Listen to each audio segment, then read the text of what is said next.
Hey, howdy ho, hello my friends, you found Nintoonist. Mario is 35 years old. That's old. That's so old. If you're 35, you might as well just be, like picking out your tombstone, like start digging that ditch already. You might as well just get the funeral home all up and running, whatever.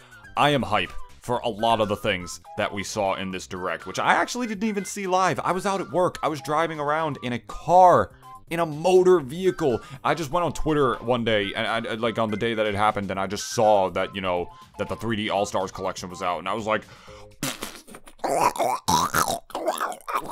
I just sort of lost my mind, almost crashed into an old lady on the freeway. Why that old lady was just walking on the freeway, I have no idea. Point is, I was absolutely losing my mind. If you want to know my true thoughts about the 3D All-Stars collection, I did make a separate video about that. I will put a link at the end of this video and a link in the description below as well. So if you want to check that out, feel free to go ahead and do that. But in this video, we're going to be talking more so about the other stuff that we saw in this Direct in the order as they happened. Just going to briefly give my thoughts a little bit on that. Probably, wind up having a whole 45-minute video about it because I wind up talking too much and too long about every single topic that is handed over to me. So without any further ado, let's just get started.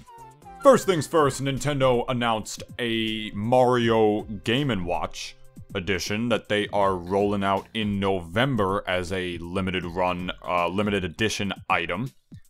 And this one is alright, I suppose. I mean, I wasn't too excited about it because the price tag is $50, which I'm not sure if I want to pay $50 for something like that. I mean, it's got a couple of features. It's like a Game & Watch that plays the original Super Mario Brothers. It's just sort of another new way to play it, another way to port the game that they've, already ported a million times over on almost every other platform that they've had, since the Nintendo Entertainment System. So, I just think, paying $50 for something like that is a little silly. I mean, it also has the lost levels on it, as well as a couple other nifty features, like, the fact that it is also a watch and a clock and cute little animations. This seems like the kind of thing that is just, like, really for the die-hard fans, and I am a die-hard fan. I love Mario, like, so much, but $50 for a handheld system that only plays, like, 2 games? I'm sorry, but what year is it again? that you're able to charge $50 for a handheld system that only plays 2 games? What year is it? Don't answer that. I might buy this in the chance that it becomes a collector's edition item one day, maybe. I'll have to really think about it. But other than that, for me, it doesn't seem like something worth $50 for just another way to play the original Mario. But hey, different strokes for different folks, I suppose. Next up is Super Mario 3D World plus Bowser's Fury, the port of 3D World over to the Switch from the Wii U. This is not a surprise to anybody. We all saw this coming. It's been rumored forever, and even if it wasn't rumored forever, Nintendo has been porting every single game from the Switch, from the Wii U over to the Switch, which is not surprising even a little bit since they want to pretend that console never really happened. I mean, I still have my Wii U. It's on my desk. It's a great paperweight. Just lets all my papers hang down, nothing, like, no spread across my desk or anything like that. Have a nice, clear, open work area. It's great, man. I love it. And funny enough, I think I might be more excited for this than almost anything else that was in the Direct. And it's just funny for me to say that because 3D World is probably my least favorite 3D Mario game. And it's the only one that I've never finished. Like, I never unlocked Rosalina in 3D World. I never got to the extra world. I never even finished the main game. I just got kind of bored of it because the thing is, the thing with Mario 3D World is that game is designed for the multiplayer. By the multiplayer, for the multiplayer. Like, it is a game that is designed to be played with friends to the letter. And what Nintendo didn't take into account back in 2012, 2014, whenever they released 3D World, is that there were people like me who had no friends, yet still very much loved Mario going in. So, I just didn't have as much fun with it because the game wasn't really designed for as good of a single-player experience as it is a multiplayer. Nowadays things have changed, I got a lot more friendos, I suppose, than I did back then. I remember I was playing it with this girl I was dating, at the time, just like a little 2-player mode. And even then, we stopped playing that, and then we just started playing Monkey Ball because we got bored. We just got bored playing 3D World, only 2 people, whatever. That game is designed for 4 players, which it's gonna have online, guys. It's gonna have an online mode. I am so hype for that. So hype for that. I'm going to be squadding up with my friends for that, and I don't really care too much about streaming anymore. It's not really a big endeavor for me. It's not even something I really do very much or really enjoy doing, but this game, like, if I'm going to be squadding up with some friends to play it, I will be streaming it, depending on who I'm playing with, because it's just going to be too hilarious and too much fun not to stream. I'm very much looking forward to that. Unfortunately, we gotta wait until February for this one. That kind of sucks, but whatever. I mean, it is what it is. You know, we got a lot of new stuff coming out really, really soon, including the 3D All-Stars, you know, remasters as well, you know, coming out in a few weeks. So, really, I can't be complaining, or I can't be too picky too much about that, especially with the new game mode, Bowser's Fury. This is something they've been doing a lot, you know, with a lot of these games, is that they've just taken an older game, like, you know, they did with Superstar Saga, they did with Bowser's Inside Story. They take a Bowser character like the Goomba Captain, Captain Goomba, or Bowser Jr., and they slap it on for an additional game mode. So I'm very curious as to what Bowser's Fury was going to be. From the looks of this trailer, it looks like a whole new world. Like, I'm not going to lie, this doesn't even really look like just a level. It looks like a hub world that has its own obstacles in it that you're going to be able to go into different levels for, and I'm about that. You know, 3D World was a great damn game, man. Very underrated in my opinion, despite not being my favorite 3D Mario, just to really put in perspective how good the 3D Marios are. So, yeah, very much looking forward to that as well. Next up is Super Mario Bros. 35, and this one,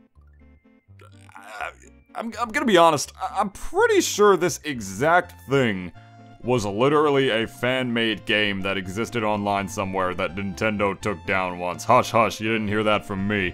But I just think that's hilarious, because a lot of Ridley's moveset in Ultimate is vaguely similar to his moveset in a certain illegal version of a certain illegal game. But regardless, this looks really cool.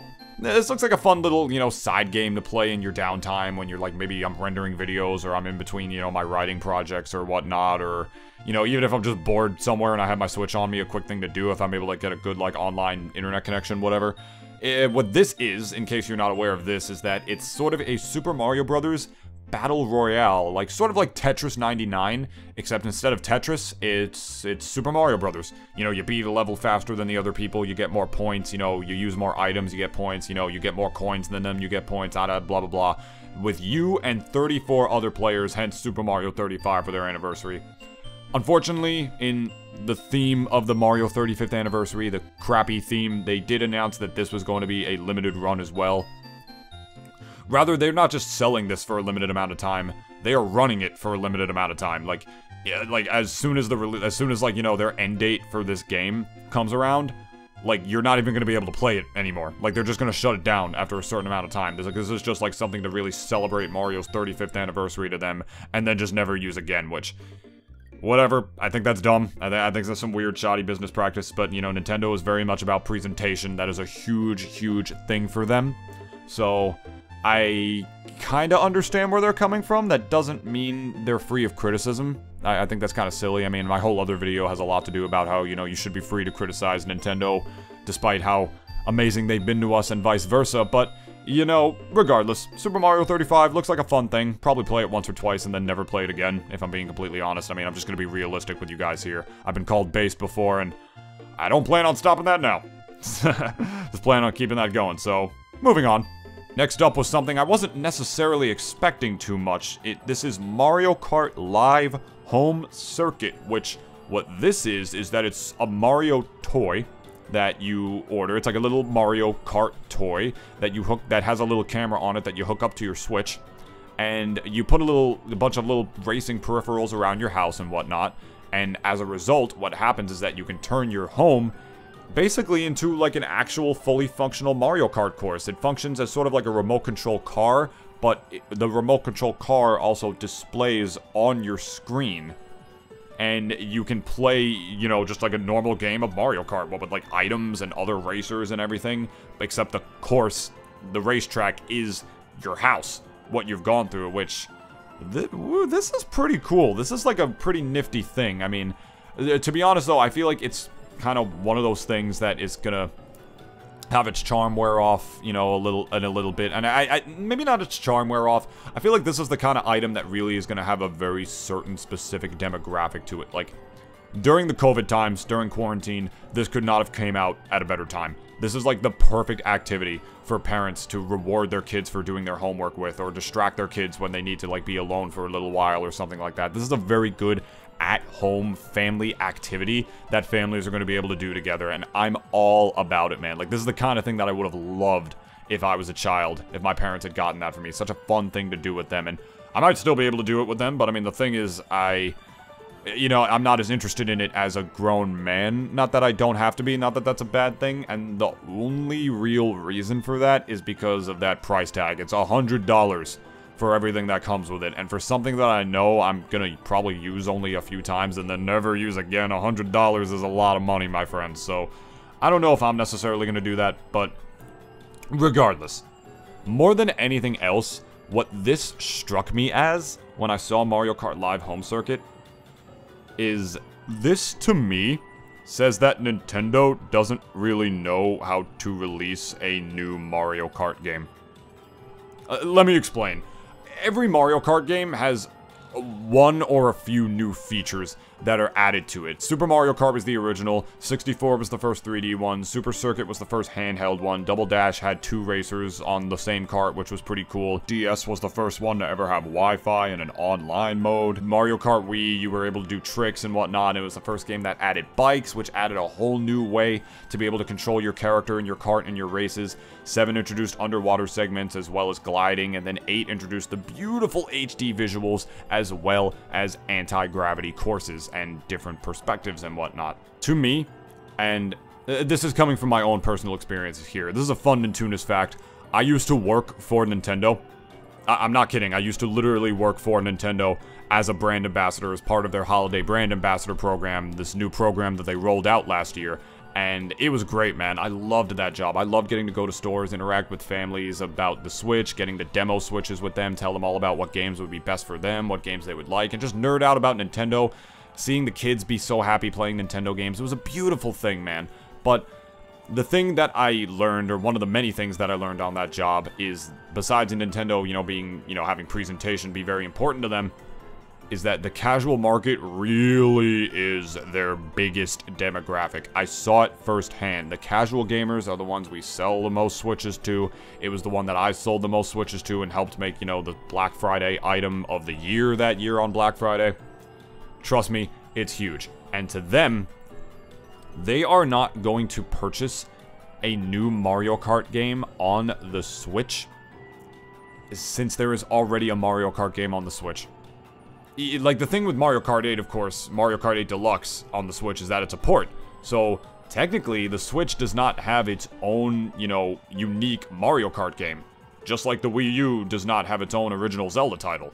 The thing is, you know, you think, oh, Nintendo, just release a new one, whatever. They are not going to be able to justify selling a new original Mario Kart game on the Switch, since there is already a huge selling Mario Kart game on the Switch. Mario Kart 8 Deluxe is one of the Switch's best-selling games in general. If you are a casual gamer and you own a Switch, you more than likely own Mario Kart 8 Deluxe. You are not going to be able to sell a new Mario Kart game to them unless it has something so spectacularly different that makes it so much more unique and different than other ones. Like, I'm talking something that would be like, you know, sort of casual gaming news that you would find on mainstream media outlets. Something that big. And the only way I can see them doing that is with Ultimate Kart. Just a Mario Kart game with all of Nintendo's franchises. I think it's the only way that they can justify selling an original Mario Kart game on the Switch, and I think it's the main thing that I think could honestly be the icing on the cake for the Switch to really make it that absolutely amazing thing that it can be. I'm telling you, as somebody who worked for Nintendo, as somebody who has seen the casual demographic firsthand, Super Mario Kart Ultimate Kart is the only way that Nintendo could possibly justify selling a brand new Mario Kart game on the Switch. And I think it's half the reason why they're putting so much effort into Mario Kart Tour, which Mario Kart Tour, it's got some new skins, you know, and whatnot. The Mario, you know, Super Mario Circuit, Mario and Super Mario Circuit Donkey Kong Jr. skins. Yeah, I think those are cool, you know, I think those are really cool, but, like, at the same time, it's like, I don't play Mario Kart Tour. It's not really my thing. It's kind of a gacha game, so I'm not really into those, or really that kind of handheld mobile gaming in general, or phone gaming in general. You know, I'm not that casual of a gamer, of course, so it's not really my thing. But point is, I think they dipped so much into Mario Kart Tour and, you know, these new Mario Kart toys and accessories and whatnot, because I think they know that they can't justify selling a new original Mario Kart game on the Switch, even though an original Mario Kart game on the Switch doesn't technically exist. Like, the hardcore gamers would buy a new Mario Kart game on the Switch if it wasn't Ultimate Kart easy peasy, but the casual gamers would not. They would need something really huge to be able to justify selling the new one, because unless, you know, there's another new console coming, they're not going to sell a new Mario Kart. That's just my personal opinion. That's the way I see it. I think it's why these like, Mario Kart toys exist. Which, you know, nothing wrong with that. I think it's cool. I don't know if I'm going to get it, but, you know, if you are, good on you. I'll briefly touch upon Super Mario All-Stars on Switch, which is available now. That's awesome. I think that's long overdue. I think it's just another way that, you know, young gamers are going to be able to experience, you know, like, these new games and whatnot, you know, lost levels, all that good jazz. Because there's a lot of, you know, like, new generation gamers where the Switch is their first console. Young kids, you know, whatever, 6 years old, or maybe just adults, and they're new gamers in general, you know, and they're going to be able to experience these things for the first time. Just like I did with the Wii. I was able to experience so many classic games for the first time on the Wii, and I was obsessed with them as a kid. Getting an internet connection in my house, downloading the new games. I pissed my mom off something fierce bothering her about it. I wanted to play Super Mario 64 on the Wii so bad, and I was eventually able to do that, which made me so happy. So I'm happy that new gamers will be able to get to experience that in their own way. I mean, I wish Virtual Console was on the Switch. Nintendo is doing something different with it this time around. I think they stand to make more money, you know, selling Nintendo Switch Online accounts and having this whole library of games just be there in the long run. And also having it be a better deal for the casual consumer. I think it just makes a lot more sense for them to do it that way because they stand to make more money in the long run while the consumer actually stands to get a much better deal and, you know, spend less money themselves in the long run. I know that sounds complicated. I'm doing a pretty bad job of describing it right now, but you guys, I think you get the gist of what I'm saying. You know, there is a distinct reason, in my opinion, that they got rid of Virtual Console. I wish they kept Virtual Console. I liked it, you know, but I think it makes a lot more sense for them to not really have it in the traditional way that they did, because now they're able to sell way more Switch Online accounts. Other than that, not too much to say about it.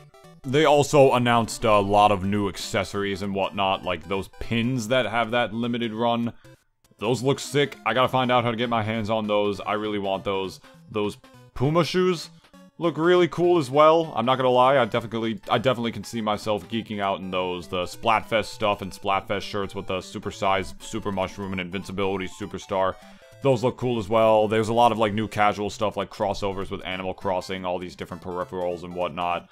The Black Milk shirt and whatnot, the Puma shoes, the Monopoly game. All looks cool. Not something I really am gonna plan on going out of my way to really get unless they're limited run items themselves, which some of them are. I'm pretty sure most of them are not, but still, a lot of stuff that looks pretty cool. You know, a lot of things that would be fun for both, you know, adults and kids alike, you know, for the whole family, which just makes me happy to see, you know, like, families just bond over Nintendo and Mario and whatnot. That's really the thing that makes me smile more than anything else, you know, especially when I was, like, working my gig with Nintendo, seeing kids, like, just have so much fun on the kiosks and the Targets and Best Buys and stuff. It was just, it's a heartwarming sight seeing kids grow up on that stuff just like I did. It makes me, gives me a lot of faith for the future. And finally, the big one, the big topic in Super Mario 3D All-Stars, the showstopper, the thing that blew us all away, Super Mario 64, Super Mario Sunshine, and Super Mario Galaxy, all on Switch. I bet you want to know my thoughts about that. I'll conclude it in this video. No, I won't. I'm not going to do that. I actually have a lot of thoughts on this. It was funny, I was actually going to have a whole video of me just talking about all the stuff that was going to be in the Direct.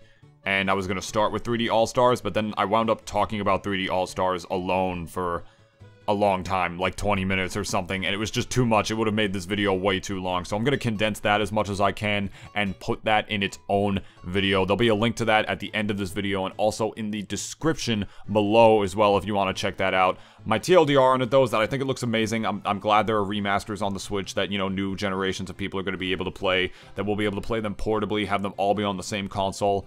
But I think it's dumb that there are certain things that are not included with it, like the fact that it's a limited run, as well as certain games not being included, blah, blah, blah. I go much more in-depth about it in the other video. So if you really want to know my thoughts about 3D All-Stars, which I think is really the big topic concerning the Super Mario 35th anniversary, go check out that video. The link will be in the description below in the end of the video, plus the cards in the video.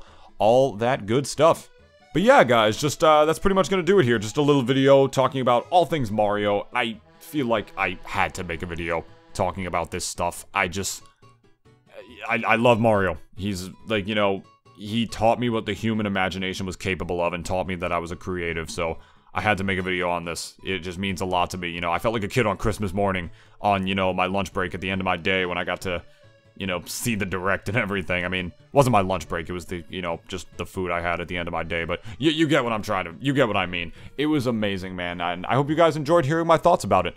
And I would love to enjoy hearing your thoughts about it as well down in the comments below. If you want to tell me what your favorite part of the Direct was, if you want to tell me your thoughts on all things Mario 35th Anniversary, all things that were in that Direct, what you're looking forward to the most, all that good stuff, there's my call to action to you, my friends. You can leave that in the description down below, and if you do, I will be replying to it.